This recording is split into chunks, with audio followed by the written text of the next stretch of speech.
Power doesn't always roar. Sometimes it whispers. Hidden in trade deals, encrypted messages, backdoor meetings, and foreign aid packages. Welcome to the real game of global dominance, a game you were never meant to understand. In a world governed by perception, influence is the new currency. From the glittering skyscrapers of Manhattan to the neon-lit streets of Shanghai, from the shadowy Kremlin halls to the silent plains of East Africa, nations are engaged in a new kind of conflict. It is not fought with swords or tanks, but with software, policy, infrastructure, and information. Chapter 1: America's Silent Hegemony. The United States of America has long held the title of global superpower. Its military presence spans more than 70 countries. Its cultural exports, Hollywood, pop music, social media, shape global opinions. The US dollar remains the world's reserve currency, and its tech giants influence how billions connect, shop, and think. Yet, behind this soft power lies hard strategy. Through the IMF and World Bank, the US influences economic policies around the world. It maintains over 800 military bases globally, often under the guise of security partnerships.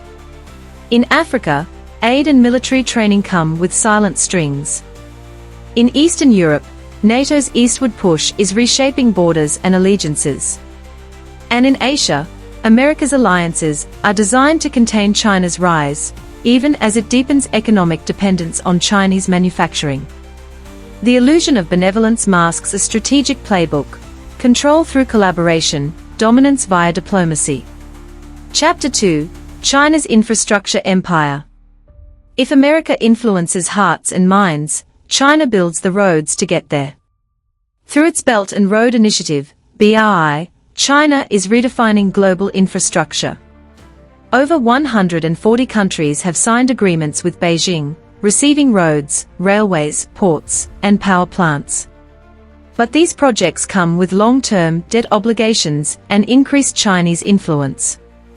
Africa, Southeast Asia, the Middle East, and parts of Europe have become chess squares in China's economic expansion. In Kenya, a Chinese-built railway symbolizes both progress and dependence. In Sri Lanka, a port project default led to a 99-year lease to China. But China's influence doesn't stop at physical infrastructure. It invests heavily in telecommunications, particularly Huawei, to create digital pipelines for surveillance and control. Social media platforms, apps, and payment systems give Beijing unprecedented access to foreign data. Its strategy is long-term, state-backed, and deeply rooted in Confucian patience, influence through investment, not invasion. Chapter 3: Russia's Game of Disruption. Where the US charms and China builds, Russia destabilizes. Moscow's foreign policy leans on unpredictability and manipulation. From election meddling to military interventions, Russia thrives in chaos. Its involvement in Syria preserved an ally, displayed military strength, and positioned it as a key Middle East power broker. In Africa, Wagner mercenaries offer security in exchange for resource access. In Europe, disinformation campaigns sow political division. Russia doesn't try to own the chessboard, it aims to flip it. Economic sanctions have not deterred its ambitions, instead, they've driven Russia toward alternative alliances, including China and Iran. It weaponizes gas pipelines and agricultural exports, exploiting global dependencies. Chapter 4: Africa, the New Battleground.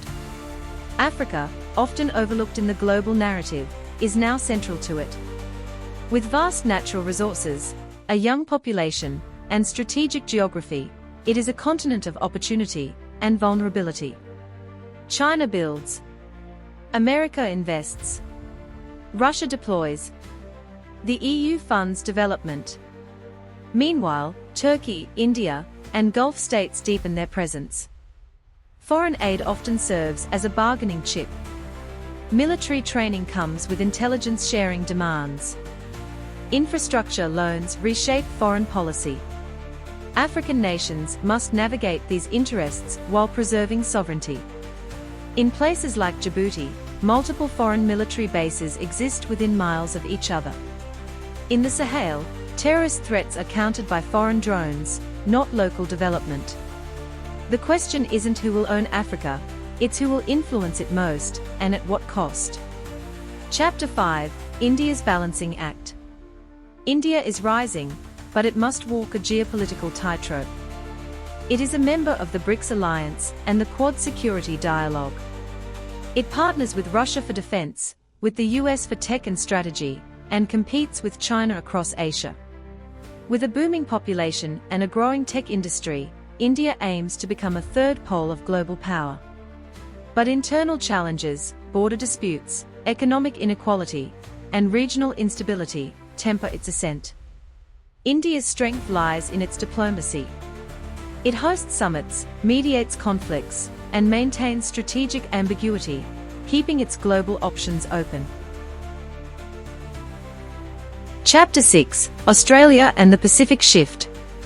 Once seen as a peripheral player, Australia is now at the center of the Indo-Pacific power struggle. With Chinese influence growing in the Pacific Islands, Australia has intensified its security and economic outreach. It strengthens ties with the US, joins multilateral defense pacts like AUKUS, and increases aid to neighboring nations.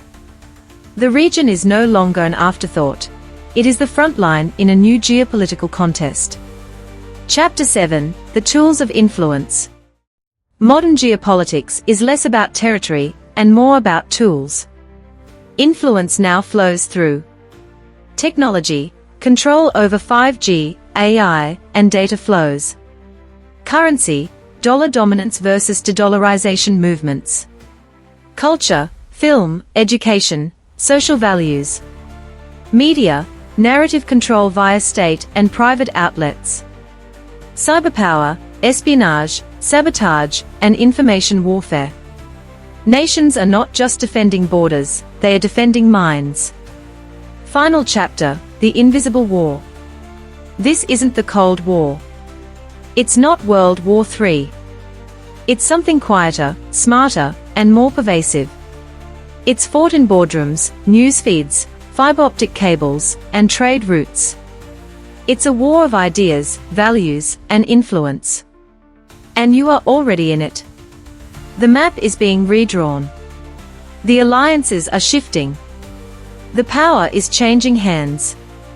But the real question is, do you see the game being played, or are you just another piece on the board?